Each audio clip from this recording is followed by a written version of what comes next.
want to give them a level field to turn on, keep them balanced a little bit. If you ask Coach Stephon Knight, So remember, both hands, hips, head down and finish through. Let's go. throwing and hitting a baseball Stay with it. Off that backside. Yes. is only a small part of the game.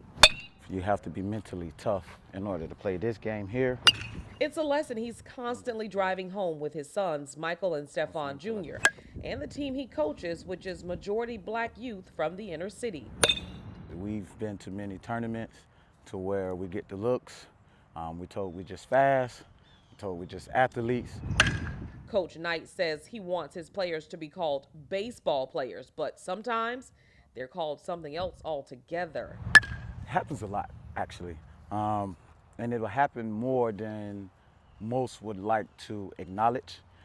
During that time, We're talking the N-word. we're talking the N-word. We're talking the N-word. It's been multiple times. Both of my kids plays on teams. They played on teams. They can tell you both times. Both of them have witnessed or heard that word while playing the game of baseball. Yes. That's just one of the reasons why he thinks baseball is striking out with black children, resulting in less black players in the game. And according to the Institute of Diversity and Ethics in Sport, last season there was a record low of just 6.2% of black MLB players. Add in the price to play and the appeal of other team sports like football and basketball, and you're left with very few on the diamond. Kids like to emulate what they see. And if they're not seeing us in the major leagues, now I'm gonna go shoot this basketball, I'm gonna go run this football, instead of having to deal with being told I'm not good enough to be out here. Across the overgrown field at this city-owned park, just a few feet from this dilapidated bench, is where we found former major leaguer and current Little League coach, Mark Whitten. You know, my gift was throwing. Wasn't nobody taking no extra base on me. So that was a plus for me. That was what I brought to the game. A game that looked a lot different when he started playing professionally back in 1991. That season had one of the highest percentages of black Major League Baseball players. We're talking 18%. Back then, like coming up with the Blue Jays, it was like you went to spring training, all you saw was us, you know. And, you know, of course, you still had your Latin players and all that, but it was more blacks. You'd have about 7 or 8 blacks on a team at every level of their organization.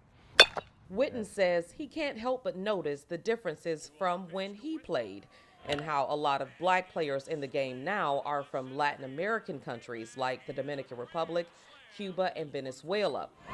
He says the low number of current African American MLB players isn't the only curveball when it comes to diversity in the sport. Like even if you look at the coaching staffs in the major leagues, you don't see a lot of us getting those jobs. Why? We have the experience, no doubt about that. Still, he has hope and loves the game.